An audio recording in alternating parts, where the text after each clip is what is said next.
Oke, mari kita berdoa. Bapa dalam surga, sungguh kami bersyukur malam hari ini kami kembali memiliki kesempatan untuk dibekali oleh kebenaran firman Tuhan. Tuhan, kiranya apa yang menjadi bahan pembicaraan kami adalah Tuhan yang ingin berbicara kepada kami, Tuhan yang ingin menolong kami untuk dapat fokus pada apa yang harus kami jalani dalam kehidupan kami. Kami berdoa untuk hamba-Mu, penginjil Dani yang akan menjadi alat-Mu. Tuhan berkati hamba-Mu agar beliau boleh menyampaikan buat kami, berikanlah kami telinga yang jeli, hati yang sungguh-sungguh mau belajar kebenaran firman-Mu.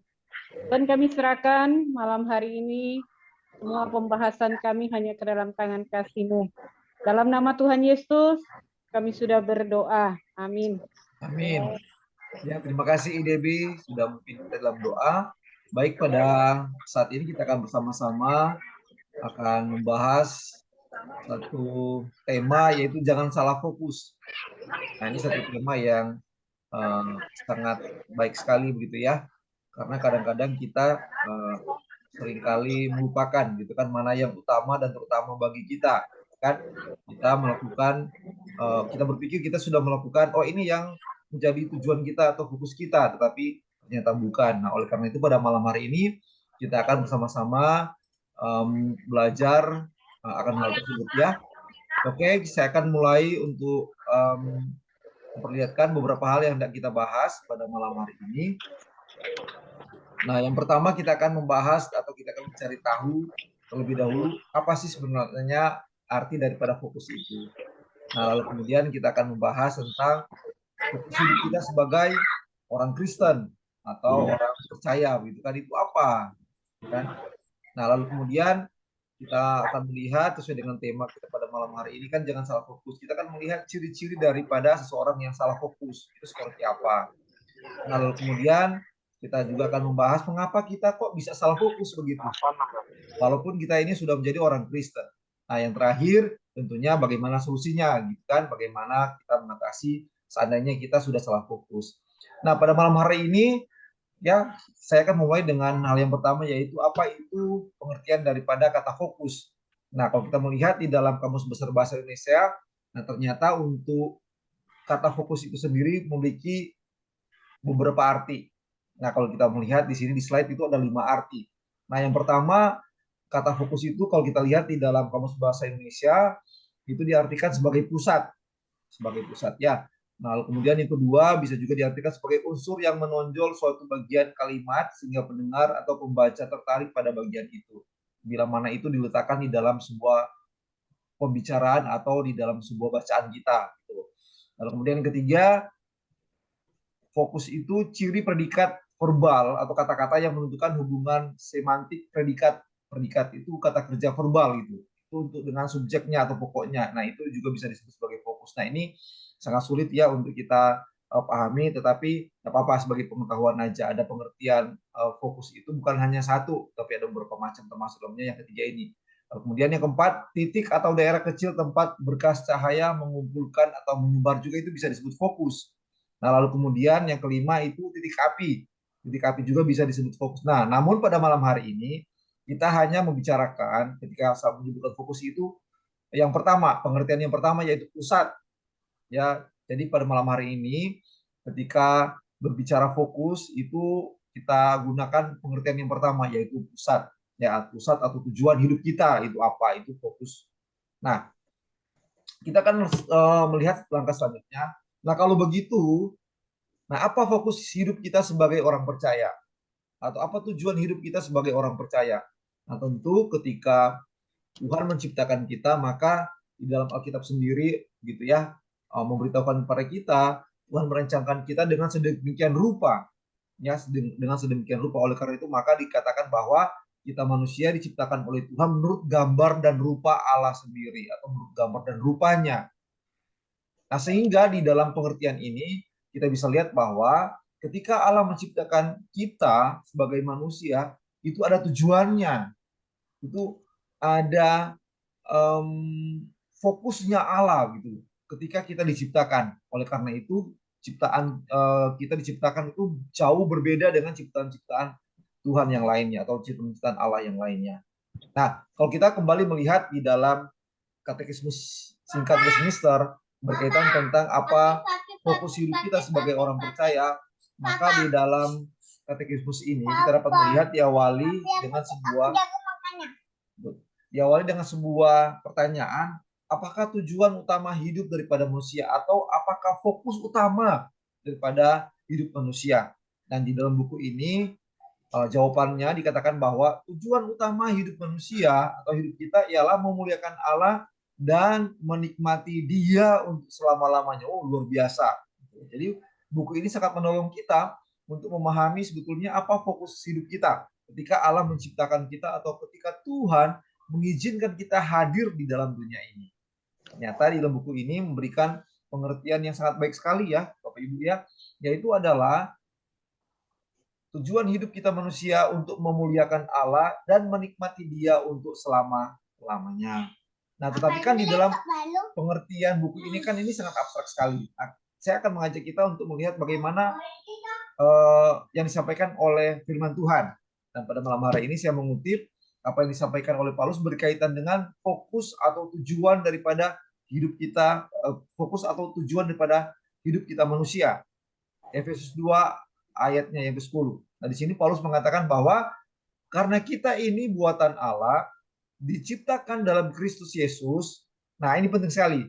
Maka untuk melakukan pekerjaan baik yang dipersiapkan Allah sebelumnya. Nah, ini merupakan tujuan atau fokus hidup kita sebagai orang Kristen. Jadi sangat jelas di dalam ayat ini ya memberitahukan kepada kita bahwa kita ini merupakan buatan Allah atau diciptakan dalam Kristus Yesus. Nah, untuk apa kita diciptakan kembali dalam Kristus Yesus ketika kita sudah jatuh dalam dosa, Adam dan Hawa telah gagal melakukan perintah Tuhan. Nah, ini dia keterangan yang disampaikan oleh Paulus, yaitu untuk melakukan pekerjaan baik yang dipersiapkan Allah sebelumnya. Nah, melakukan pekerjaan yang baik ini tentunya melakukan hal-hal yang berkenan sesuai dengan firman Tuhan, termasuk di dalamnya ketika kita melayani Tuhan. Nah, sampai di sini jelas? Sebelum saya lanjut, sampai di sini jelas ya? Jelas. Jelas. Oke, kalau gitu saya lanjut. Atau ada yang mau bertanya? Atau nanti aja ya? Oke, saya lanjut ya. Jadi ini yang disampaikan oleh Paulus, gitu ya. Kalau di dalam katekismus singkat tadi, dalam pengakuan iman Westminster itu disampaikan di dalam buku tersebut, itu masih abstrak. Jadi kita masih susah untuk memahaminya. Tetapi di dalam firman Tuhan ini sudah lebih jelas. Ya, ternyata ketika kita diciptakan oleh Tuhan, ada tujuannya, fokusnya, yaitu apa? Untuk melakukan pekerjaan baik. Pekerjaan baik yang sudah dipersiapkan Allah sebelumnya. Pekerjaan baik itu apa? Macam-macam gitu kan. Semua hal yang diajarkan di dalam firman Tuhan. Termasuk di dalamnya ketika kita melayani Tuhan. Itu contoh konkretnya ya Bapak Ibu. Nah, lalu kemudian saya lanjut. Nah, lalu kemudian kalau begitu, bagaimana ciri-ciri salah fokus ya? Bagaimana ciri-ciri salah fokus di dalam kita menjalani kehidupan kita ya sebagai usia indah gitu kan? Ya, saya sudah lebih senang kalau usia lanjut itu disebut usia indah begitu loh. Karena bagi saya untuk memasuki fase di usia lanjut ini tidak semua orang gitu kan. Maka dari itu kalau kita berada di dalam usia lanjut pada saat ini, wah luar biasa sekali begitu ya. Tuhan mengizinkan kita masuk di dalam fase usia lanjut atau yang saya sebut usia indah. Karena tidak semua orang sampai pada titik ini. Maka saya mengatakan bahwa kalau misalnya bisa masuk ke dalam usia lanjut ini, itu merupakan hal yang indah di dalam kehidupan kita. Nah, bagaimana ciri-cirinya ketika kita salah fokus? Tentu kalau berbicara tentang salah fokus gitu ya, masing-masing kita kalau dikatakan apa tujuan hidup kita punya ya kan masing-masing gitu kan. Tetapi ingat di awal saya sudah katakan bahwa apa yang menjadi tujuan daripada hidup kita sebagai orang percaya yaitu untuk memuliakan Allah dan menikmati Allah selama-lamanya. Ya, kalau di dalam Efesus 2:10 Paulus mengatakan bahwa tujuan hidup kita yaitu melakukan semua pekerjaan baik yang telah disiapkan oleh Allah. Nah, sekarang kita melihat bagaimana ciri-ciri salah fokus di dalam kehidupan kita. Nah, yang pertama adalah kita fokus pada diri kita sendiri dan mengabaikan Tuhan. Nah, jadi dengan kata lain bahwa pada saat kita hanya melihat diri kita sendiri, ya, dan kita tidak bersandar kepada Tuhan, maka kita sudah salah fokus. Ya kan? Kenapa begitu kan? Kita terlalu fokus dengan sakit penyakit kita, gitu kan? Sampai selalu memikirkan sakit kita, waduh, kenapa aku sakit ini, sakit itu, kenapa kok dia enggak, gitu kan? Nah, sehingga kita hanya memikirkan ya sakit yang kita alami atau teman kita atau ya apa namanya orang-orang yang dekat dengan kita gitu. Nah, sehingga yang selalu kita pikirkan ya sakit kita gitu kan atau diri kita sendiri yang sedang sakit. Kita lupa bahwa ada Tuhan. Itu aja yang dipikirkan. Nah, lalu kemudian yang kedua adalah biasanya kalau di usia lanjut itu apa? Karena fisik kita sudah semakin melemah gitu kan. Kita sudah semakin terbatas di dalam kita beraktivitas. Muncul apa? Perasaan mengasihani diri, ya, muncul perasaan mengasihani diri. Jadi kita selalu merenung terus gitu kan, tidak ada sukacita di dalam diri kita ketika kita masuk dalam fase usia lanjut. Kita mengasihani diri kita, aduh aku sudah nggak bisa ini, sudah nggak bisa itu, gitu kan. Sudah macam-macam juga sakit yang saya alami. Jadi itu aja yang terbawa di dalam pikiran kita. Sehingga di dalam kita menjalani kehidupan kita pada akhirnya seharusnya kita menjalaninya dengan kehidupan bersyukur, bersukacita, tapi kita mulai apa? Mulai bersungut-sungut, tidak ada sukacita, gitu kan? Kenapa? Karena kita selalu fokus kepada diri kita sendiri yang sudah semakin hari karena usia kita semakin lanjut, yang sudah semakin terbatas, gitu kan? Nah, lalu kemudian ciri fokus pada diri sendiri gitu. Apalagi? Yaitu apa? Yang ketiga ini, seringkali kita dapat melihat atau tanpa disadari gitu kan, kita ini menuntut harus mendapat perhatian lebih yang tidak sewajarnya daripada orang-orang yang ada di sekitar kita. Loh kok bisa begitu kan? Ya itu, karena kita fokus pada diri kita sendiri gitu kan, yang sudah usia lanjut dan kita merasa, aduh kita sudah banyak sakitnya gitu kan, kita nggak bisa beraktivitas yang lebih. Nah sehingga dengan sendirinya, ya apalagi dengan terbawa dengan suasana hati kita, dengan perilaku kita yang mengasihani diri itu secara berlebihan gitu. Nah akhirnya kita menuntut apa? Menuntut perlakuan orang-orang yang di sekitar kita yang sudah tidak wajar. Memang kita sebagai usia lanjut kita harus diperlakukan lebih daripada orang lain, itu betul. Nah, tetapi dalam hal ini yang saya maksudkan adalah sudah tidak wajar lagi. Kan ada yang seperti itu gitu kan. Dikasih makan capcay, padahal capcaynya enak. Kasih sioba, kasih apa lagi? Dikasih sate babi gitu kan. Enak loh. Nah, tetapi karena dia menuntut perhatian yang lebih, akhirnya apa? Gitu kan? Dia ngomong sana, ngomong sini gitu kan. Ada orang yang seperti itu. Bu, aku kurang diperhatikan gitu kan. Aku kurang disayangi gitu kan sama anakku, sama mantuku atau orang-orang di sekitar aku gitu kan. Nah, begitu jadinya pada akhirnya kita menuntut perhatian yang lebih yang tidak sewajarnya. Padahal sebetulnya orang-orang di sekitar kita sangat sayang loh sama kita gitu kan. Karena kita ini sudah usianya sudah lanjut, itu kan banyak keterbatasan kita. Padahal anak-anak sayang kita, mantu sayang kita, cucu sayang kita, orang-orang di sekitar sayang kita sebetulnya. Nah, tetapi karena kita terlalu fokus pada diri kita sendiri, gitu kan. Nah, maka pada akhirnya ya timbul sebuah perasaan, keinginan saya harus mendapatkan perhatian yang lebih yang tidak sewajarnya. Nah, itu salah fokus akhirnya kan. Kalau sudah seperti ini gitu kan, salah fokus. Kenapa? Karena kita tidak lagi melihat kepada Tuhan. Ya, kepada Tuhan yang selalu senantiasa bersama-sama dengan kita. Nah, kalau kita mau berbicara tentang pergumulan, gitu kan? Loh, sebetulnya berbicara pergumulan itu, Bapak Ibu, pergumulan itu tidak hanya sekedar dialami oleh orang yang lanjut usia loh sebetulnya. Ya kan? Kalau kita berbicara tentang pergumulan atau penderitaan, kita memberitahukan dengan jelas kepada kita bahwa siapapun juga kita loh, anak-anak gitu kan, dari bayi, dari anak-anak, jadi remaja, dari pemuda, orang dewasa, gitu kan, bahkan sampai lansia, ya kan, sampai di usia indah, itu pasti akan mengalami yang namanya pergumulan atau penderitaan. Nah, oleh karena itu maka ini mengingatkan kepada kita seperti disampaikan oleh Paulus di dalam Roma 8 ayat 2 gitu kan. Semua orang itu ya akan mengalami penderitaan gitu kan, pergumulan. Roma 8 ayat 2. Sebab kita tahu bahwa sampai sekarang segala makhluk sama-sama mengeluh.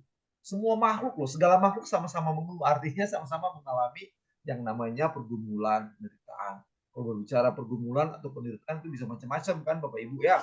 Bisa oleh karena kesehatan, masalah ekonomi, masalah keluarga atau masalah yang lainnya. Nah, jadi pada intinya kalau berbicara pergumulan, penderitaan, ya pengeluhan, semua kita kok mengeluh gitu kan di dalam penderitaan kita bisa bergumul dan bisa mengeluh gitu maksudnya ya di dalam bagian firman Tuhan ini. Jadi, nah ini mengingatkan kepada kita bahwa ternyata di dalam pergumulan itu tidak hanya juga dialami oleh kita yang sudah usia lanjutnya, kan tentang sakit penyakit, tentang keterbatasan kita dan segala macam. Ternyata dialami oleh semua orang. Itu kata Alkitab loh. Nah, itu. Nah, sekarang saya lanjut ya. Nah, oleh karena itu maka gitu kan, ini juga mengingatkan kepada kita kalau kita salah fokus dan kita terlalu fokus pada diri kita sendiri, kita mengabaikan Tuhan. Padahal di dalam Yesaya 46 ayat 4 di sana lihat firman Tuhan di sini ya, ini bagus sekali ini untuk usia indah ini ya, yang usianya sudah lanjut.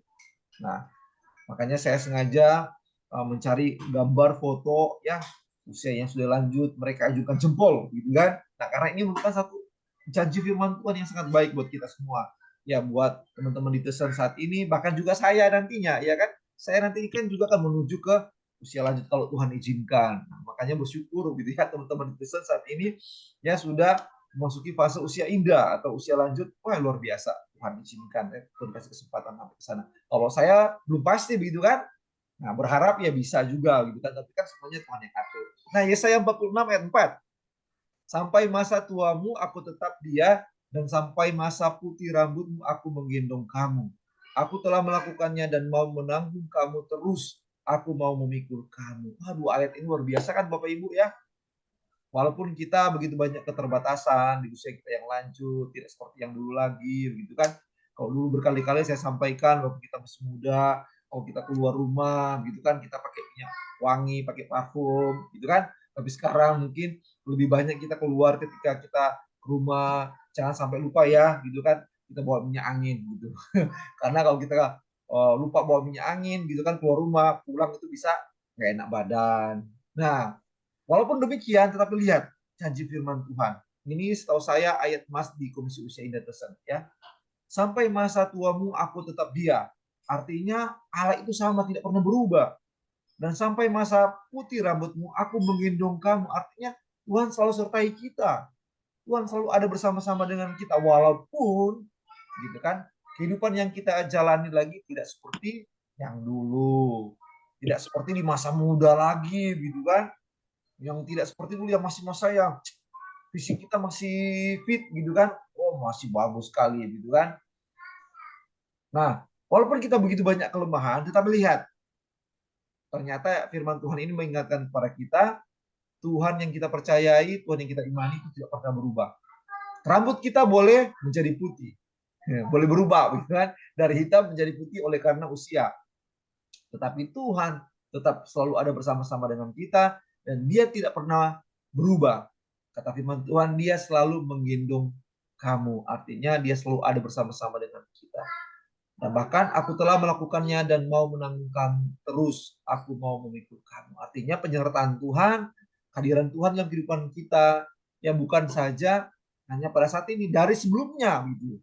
Dari semenjak kita percaya sungguh-sungguh sama Tuhan, gitu kan, Tuhan sudah ada bersama-sama dengan kita. Sudah menggendong kita, sudah menyertai kita. Bahkan sampai kita usia lanjut, sampai rambut kita sudah nggak hitam lagi, sudah berubah warna, Tuhan tidak pernah berubah. Kata firman Tuhan, Tuhan selalu menggendong kita, artinya Tuhan selalu ada bersama-sama dengan kita. Nah, ini luar biasa ya. Nah, oleh karena itu, jangan fokus pada diri kita sendiri, sehingga kita lupa dengan Tuhan yang selalu ada bersama-sama dengan kita. Ya, ini yang pertama, ciri yang pertama dari kehidupan kita ketika kita meski di usia lanjut, ya. Ciri salah fokus yang pertama. Nah, lalu kemudian yang kedua adalah seringkali kita ketika memasuki fase di usia lanjut, kita salah fokus waktu. Ya, salah fokus pada waktu. Nah, artinya begini Bapak Ibu. Biasanya kan kita, karena usia kita semakin hari semakin bertambah, gitu kan. Nah, biasanya kita mengingat apa? Kita selalu mengingat apa? Masa lalu. Masa lalu. Selalu kita ingat ketika kita masih muda, ya kan? Ya, kita selalu ingat yang masih muda. Nah, sehingga sulit kita menghadapi atau menerima kenyataan sekarang. Ya, real gitu kan, kehidupan real kita sekarang sulit kita terima gitu kan. Kenapa? Karena kita terikat dengan kebanggaan masa lalu kita.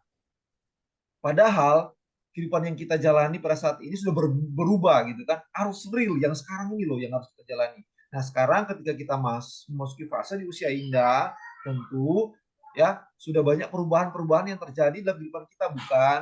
Ya kan?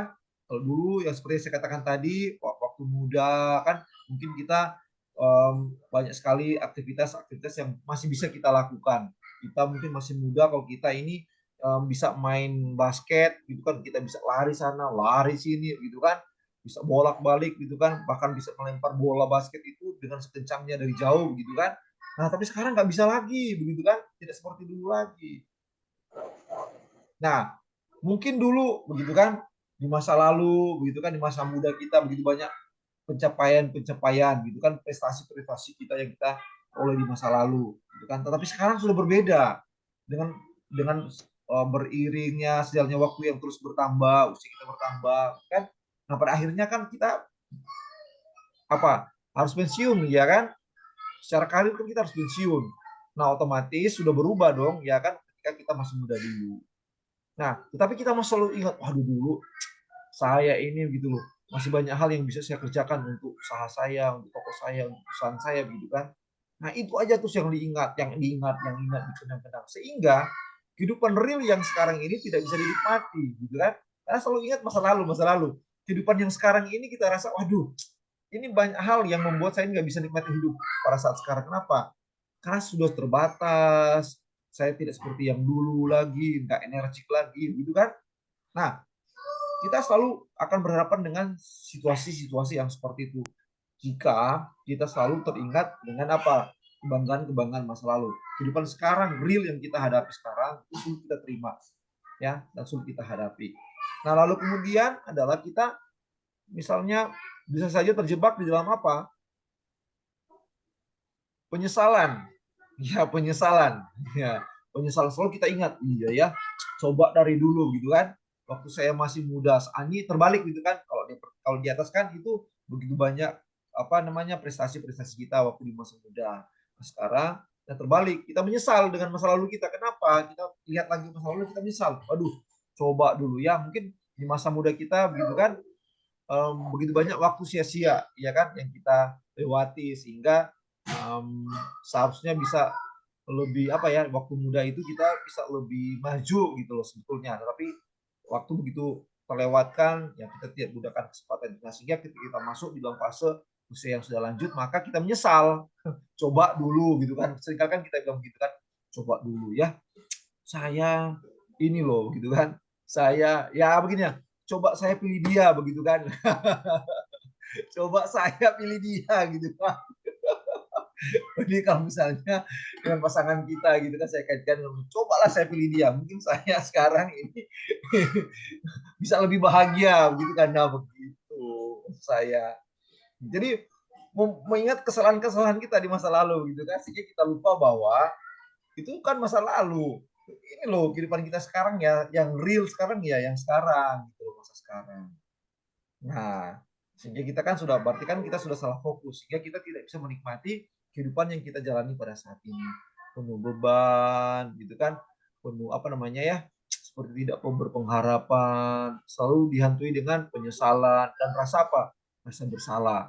Ya, bisa kita salahkan diri kita sendiri, bisa juga kita salahkan orang lain, bahkan juga ya kita bisa salahkan Tuhan. Gitu kan, kenapa Tuhan gitu kan, kok kamu izinkan saya mengalami seperti ini, kok dia enggak gitu kan. Nah, begitu akhirnya kan begitu. selain Tuhan. Kenapa dia saya sakit ini, dia enggak, kan biasanya begitu. Nah, lalu kemudian salah fokus waktu lainnya adalah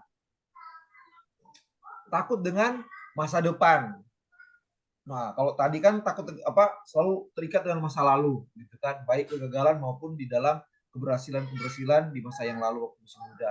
Nah, sekarang kadang-kadang kita ketika kita masuk fase di usia lanjut, kita takut dengan masa depan. Nah, contohnya begini,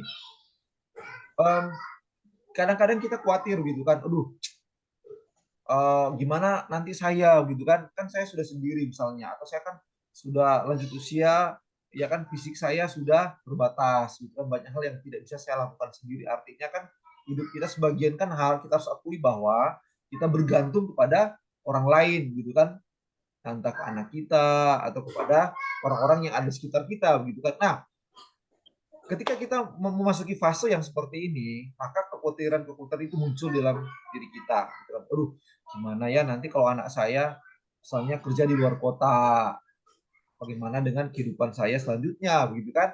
Ada lagi yang memperhatikan saya, teman saya. Bagaimana misalnya dengan mungkin di rumah cucu yang paling jadi teman sejati gitu kan, teman setia gitu kan. Aduh, dia nanti setelah tamat SMA, kuliah akan pergi ke luar kota. Aduh, saya nanti di mana gitu kan? Ada lagi dengan saya lihat dia lagi nggak ada cucu saya gitu kan, yang memperhatikan saya gitu kan. Gimana dengan kehidupan saya selanjutnya? Nah, padahal yang kita khawatirkan itu kan belum tentu terjadi, ya kan? Itu kan masih sesuatu yang belum terjadi kan, sesuatu yang masih di masa depan kita. Itu kan masih kita berandai-andai gitu kan, begitu loh. Nah, sehingga pada akhirnya ya membuat kita apa? Membuat kita sulit untuk apa? Sulit untuk bersyukur, sulit untuk bersukacita menjalani kehidupan kita pada saat ini, karena muncul kekhawatiran dan segala macam itu masa depan kita. Padahal sebetulnya kan itu belum tentu terjadi. Hal-hal buruk yang kita pikirkan untuk masa depan kita belum tentu terjadi, bukan? Ya kan, itu kan hanya asumsi kita atau hanya ya dugaan-dugaan kita gitu kan. Seperti itu. Nah, oleh karena itu ya kan di dalam Matius 6 ayat 34, nah di dalam Matius 6 ayat 34, nah di sana dikatakan bahwa sebab itu janganlah kamu khawatir akan hari besok, karena hari besok mempunyai kesusahannya sendiri. Kesusahan sehari cukuplah untuk sehari. Ya, jadi di sini Tuhan itu luar biasa ya.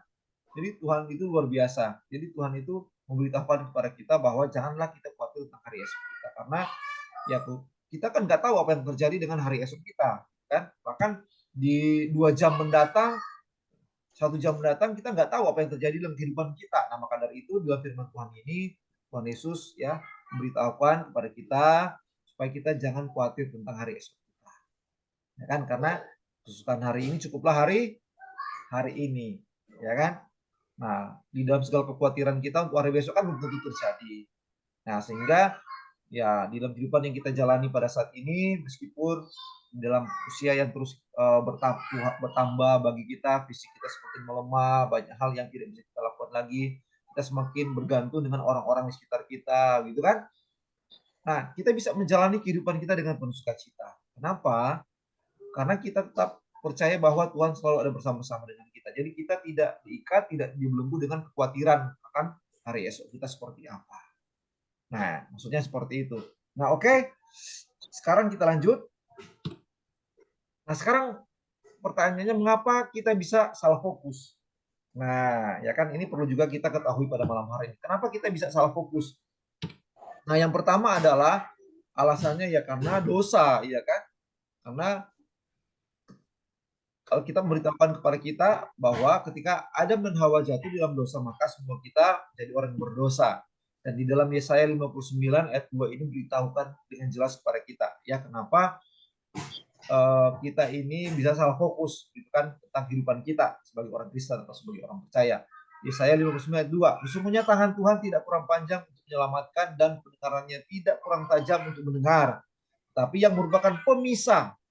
Ya, ini pemisah ya, antara kamu dan Allahmu ialah segala kejahatanmu, dan yang membuat dia menyembunyikan diri terhadap kamu sehingga ia tidak mendengar ialah segala dosamu. Jadi ini alasan pertama kenapa di dalam kehidupan kita sebagai orang percaya, ya, itu bisa salah fokus. Bisa salah fokus ya, karena memang kita ini adalah natur kita kan di dalam sudah menjadi natur orang berdosa. Nah, oleh karena itu bisa saja kita salah fokus dengan kehidupan kita. Lalu kemudian yang kedua adalah konsep yang salah ketika kita menghadapi usia lanjut. Konsep yang keliru. Nah, konsep yang salahnya seperti apa? Nah, begini, banyak orang berpikir bahwa pada waktu menjadi lansia atau usia kita semakin bertambah menjadi usia indah, kita sudah tidak bisa lagi melakukan sesuatu selain tinggal diam di rumah. Nah, jadi banyak orang berpikir seperti itu. Nah, artinya apa? Artinya ketika seseorang itu sudah menjadi lansia, gitu kan, jadi usia indah, gitu kan, orang berpikir, ah saya sudah nggak bisa ngapa-ngapain lagi, diam di rumah aja, begitu kan. Kalau diam di rumah apa dia lakukan?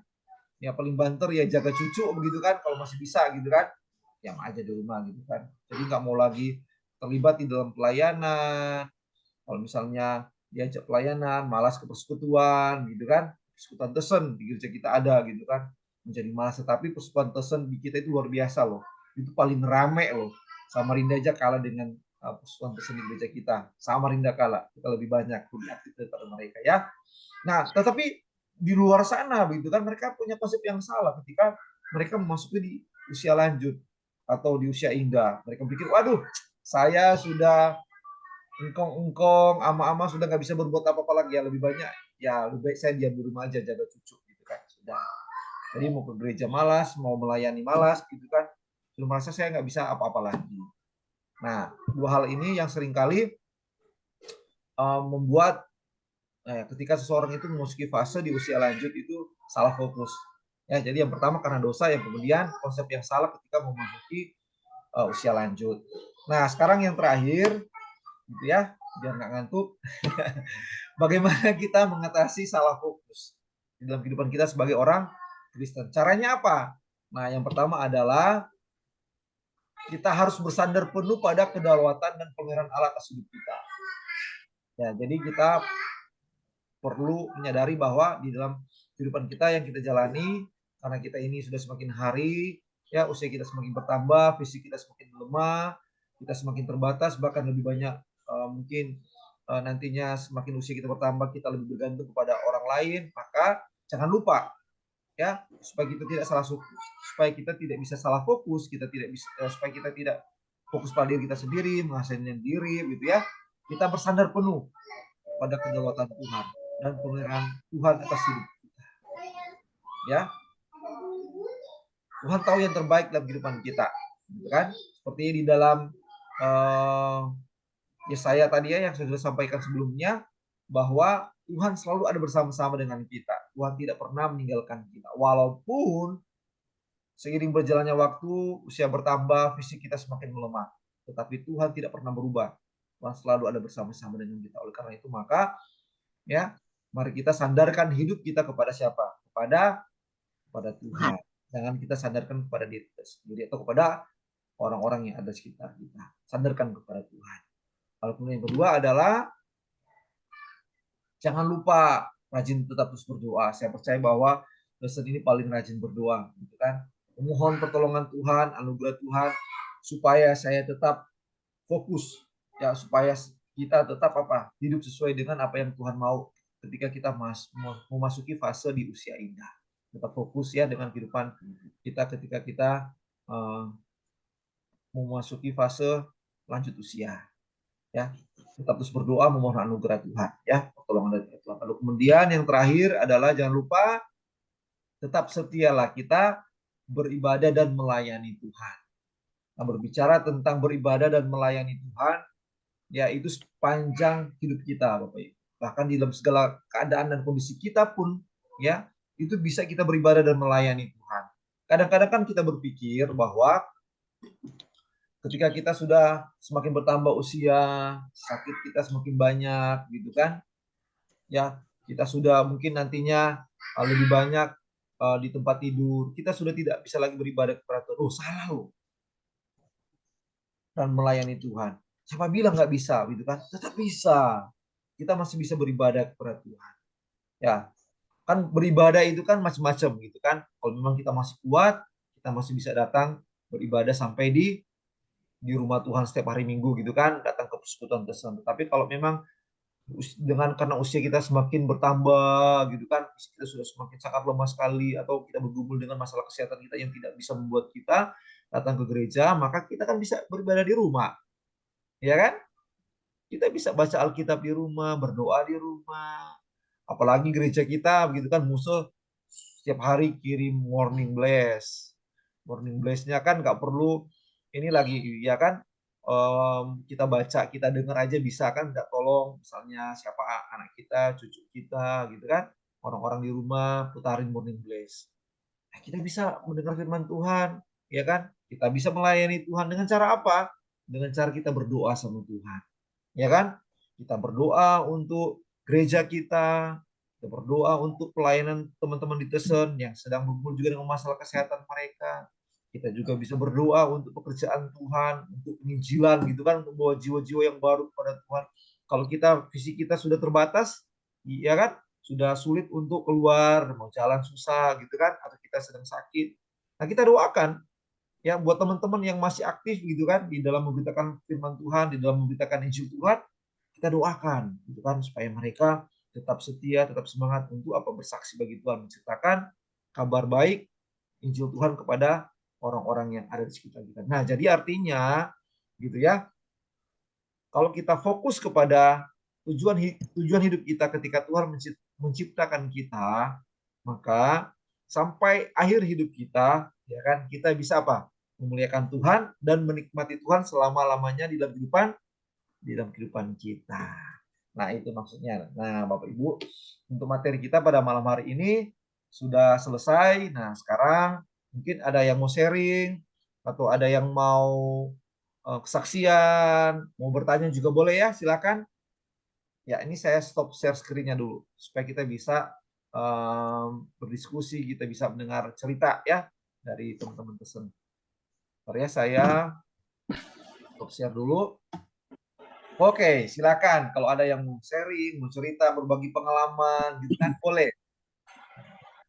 Oh, ini Yabi nih. Saya lihat Iya. kameranya Yabi udah muncul. Silakan nih. Ya contoh kita bilangnya kita seperti apa masa lalu itu, atau saya itu memang main pingpong ke Oh, wah. pasar, kasih pegawai gonceng pakai motor, beli Waduh. ikan. Waduh, tapi Ingat sudah, semua ya? ya itu sudah lewat. Iya. Tadi sudah waktunya sudah lewat, sudah Iya. sekarang sudah tua. Iya, Tapi nah. hari ini saya ke rumah sakit. Saya tunggu dokter itu jam 9:30 sampai jam 3. Di situ saya lihat banyak pasiennya, aduh kakinya gara-gara kencing manis dipotong sampai lutut. Ada yang pakai tempat tidur, periksa ke dokter sorong. Baru aku bilang, aduh bersyukur ya saya masih bisa itu jalan pakai tongkat, masih bisa ke gereja. Ah, puji Tuhan. Saya bilang, aduh Tuhan itu baik. Meskipun aku hari-hari menderita sakit kaki, Iya. tapi itu Terbatas sudah ya? Iya. iya, kalau lihat mereka itu, aduh kasihan betul-betul. Masih saya masih beruntung lah, masih Iya. bisa ibadah. Dia di rumah masih bisa, ya kan, seperti bisa ikut berdoa pagi, doa malam. Ikut pembinaan Tadinya lagi dari Zoom. Lo hebat loh. Waduh, ikut pembinaan dari Zoom. Kita ini usia indah yang canggih sudah. Luar biasa. iya, makanya jadi saya harus fokus firman Tuhan. Tuhan itu bisa menguatkan saya. Jadi biarpun sudah masa lalu yang hebat-hebat itu sudah melalu, tapi sekarang ya masih puji Tuhan lah, bisa, meskipun nggak bisa besok, tapi saya sering pakai WA tanya kayak saya punya istri Ahong, terus ya kadang telepon ke Taci Chandra, kenapa lama nggak ke gereja, masih pakai HP bisa, meskipun udah bisa ikut besok gitu loh. Ya, nah itu pelayanan juga kan? Wah, itu luar Iya. biasa. Masih masih ingat temen. Tapi Ayo, kok tapi aku kenapa nggak itu datang? mohon Tuhan kasih saya kesembuhan kakiku, jadi saya bisa ikut besok, ikut melayani Tuhan. Iya, Saya doa sama Tuhan. oke. Iya. Ada lagi yang lain? Mau sharing? Terima kasih Iya sudah sharing. Sharingnya bagus sekali. Mau tanya ada Santa, Ya, Debbie, silakan I. mau tanya ini gitu. Silakan I. Kira-kira bagaimana kita ngomong sama orang? Ada orang-orang yang sepertinya baru punya cucu, terus jaga cucu sampai sibuk, nggak bisa apa-apa, nggak mau melayani, nggak mau ibadah, nggak mau apa gitu. Nah, itu sepertinya orang yang salah fokus juga ya. Iya, betul. Iya. Apa ya? Sudah dikasih berkat Tuhan cucu gitu ya. Harusnya kita juga bersyukur kepada Tuhan dengan meluangkan waktu misalnya untuk Tuhan juga ya kan. Nah, Iya. tapi kalau kita mau ngomong sama orang itu bagaimana cara menasehati mereka? Ya. Jadi begini kan. eh, Sifat orang itu kan beda-beda. Nah, tapi kita dulu pertama lihat tipe orangnya seperti apa. Kan ada orang gitu cepat tersinggung. Oh, nanti kalau kita bilang kamu salah fokus gitu kan. Kamu salah fokus. Masa jaga cucu terus gitu kan, langsung kita bilang gitu kan, kadang orang apa namanya salah salah artikan gitu kan, padahal kan maksud kita baik gitu. Supaya dia itu ya itu nggak salah fokus gitu kan dengan kehidupan yang Tuhan percayakan ya kan. Nah tentu kita memang harus kasih tahu, tapi kita punya cara bahwa kalau memang orang itu sangat sensitif, maka jangan langsung kita sampaikan secara langsung. Nah, jadi kita cerita-cerita dulu lah gitu kan, ngobrol-ngobrol, tanya gitu kan, kenapa dia kok bisa sampai jaga cucu terus gitu loh. Mau ibadah aja susah, mau ikut ke persekutuan Kristen susah, alasannya jaga cucu terus. Ya, kita kan perlu cari tahu dulu kan, tanya kenapa, apakah memang nggak ada orang lain di rumah, apakah harus memang um, dia yang jaga terus cucunya, gitu kan? Nah, kan kita perlu cari tahu informasinya terlebih dahulu sebanyak mungkin, gitu kan? Nah, kalau memang seandainya ini ya, sebetulnya bisa ke gereja, masih bisa ke gereja. Lalu kemudian masih bisa ke persekutuan dosen, masih bisa ikut melayani. Tetapi, gitu kan, alasan jaga cucu. Nah, ini harus perlu kita sampaikan bahwa yang mana tak benar demikian.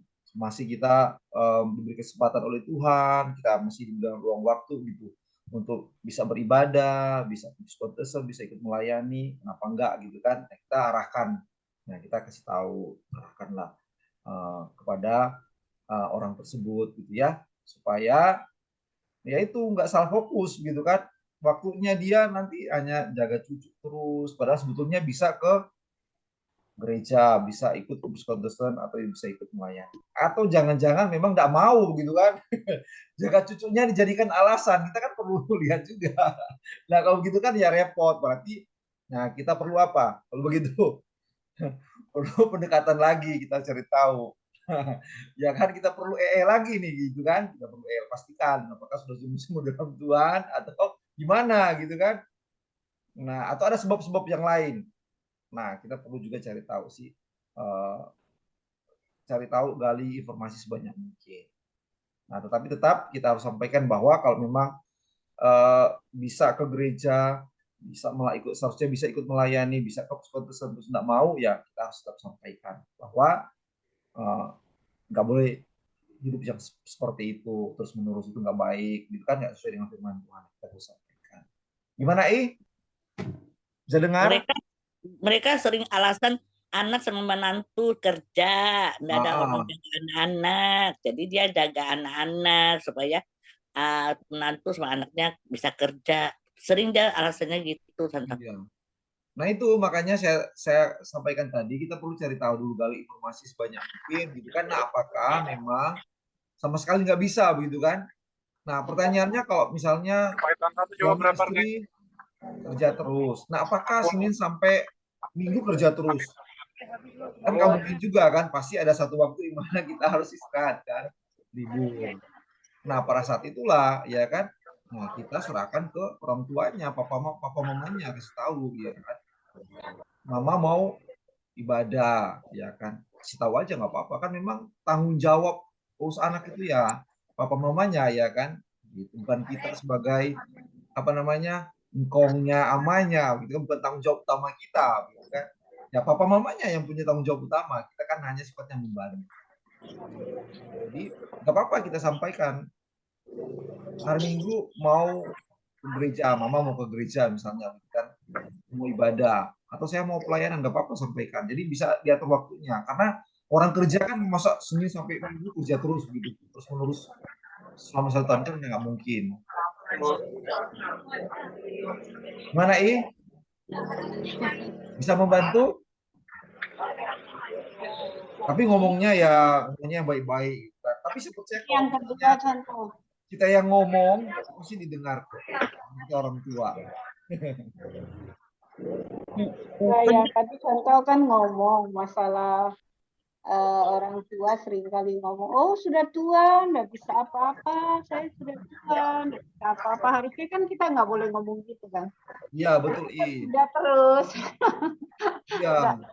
Nah, itu kata beliau ya. Jadi maksudnya saya melihat itu saya bangga betul dengan AI ini. Ya. AI ini meskipun dia sudah cukup usia, tapi dia persekutuan doa ikut, doa pagi ikut apa. Padahal kalau dipikir-pikir alasannya bisa aja. Oh, pakai alat ini, nggak bisa itu, gitu ya. Nggak bisa pakai jumlah, nggak bisa ini. Kan seringkali orang alasan-alasan masalah gaptek lah, jadi nggak bisa. Nah, bagusnya di usia Indah Seni dibahas supaya orang-orang tua di gereja ini mereka bisa WA, bisa ini apa, kirim-kirim berita, tapi untuk datang persekutuan doa ini cuma 11-12 orang aja. Justru Persekutuan doa yang pagi ya doa yang di Zoom yang suka kirim-kirim status ya, kirim lagu gitu kan. Kirim hoax, ada apa jadi kirim kan? Bisa. Tapi kalau nggak bisa ikut persekutuan doa, nggak bisa gitu loh. Cara bagaimana kita harusnya tersendirinya ada Tuhannya ya disinggung-singgung sedikit lah bagaimana mereka itu jangan merasa oh Tuhan nggak bisa pakai alat gini-gini. Padahal WA baca status-status itu bisa. ya betul ini. Nah sebetulnya materi malam ini ya itu mau jawab itu ya kan, yang merasa bahwa Tapi orang-orang itu nggak nggak bisa dengar apa bagaimana lagi. kita ini ya kan. Takut pulsanya habis. Takut pulsanya habis. Itu lain lagi ya. Karena telepon sebulan sekali. Alasannya banyak. Tapi kalau persekutuan rame loh. Pak Udah kukirim. Tiap Kamis pasti luar kukirim. biasa. Kirim pribadi lagi. Karena banyak alasan. Jaga cucu ya. Nggak bisa yang buka, nggak ada yang bukain Zoom. Ini itu jadi saladan buat kita ya kan. Iya. Nah. MI itu bagus. Nggak pernah absen loh. Pembina di doa pagi saya lihat ada pembinaan. Ya, hebat. Doa pagi belum. Buat Doa pagi belum. kita. Doa malam lalu tiap kali. Rajin ya. Saya kasih tahu MI pagi ada doa pagi. Belum MI, CMI belum ikut doa pagi. Tapi ya silakan Nanti Tesen diingatkan lagi. Ya. Dan domba-dombaku sudah tak ingatin semua loh. Persekutuan doa malam, doa pagi. Mas Ansaukunya ikut nah persekutuan doa malam nah. Sansau kok ini Sansaunya Aka. Liliani, apa Lilian? Ya, ya. Wan Ansal Biasanya ikut itu. ikut kok. Nah, Sansauku ada di situ. Lagi baring-baring dia. Kok Bobi itu kan pintar ngomong, pintar apa? Susah bisa suruh kirim-kirim lagu, bisa ini. Ya pintar sih kalau menurut saya pintar. Tapi kalau untuk itu nggak bisa katanya. Iya, banyak kirim-kirim itu. Yang Ya, kirim kalaupun selamat, yang kirim kalaupun nggak selamat bisa, pagi juga banyak. kalaupun nggak bisa masih bisa diminta bantu. Harusnya suruh ikut doa malam, doa pagi.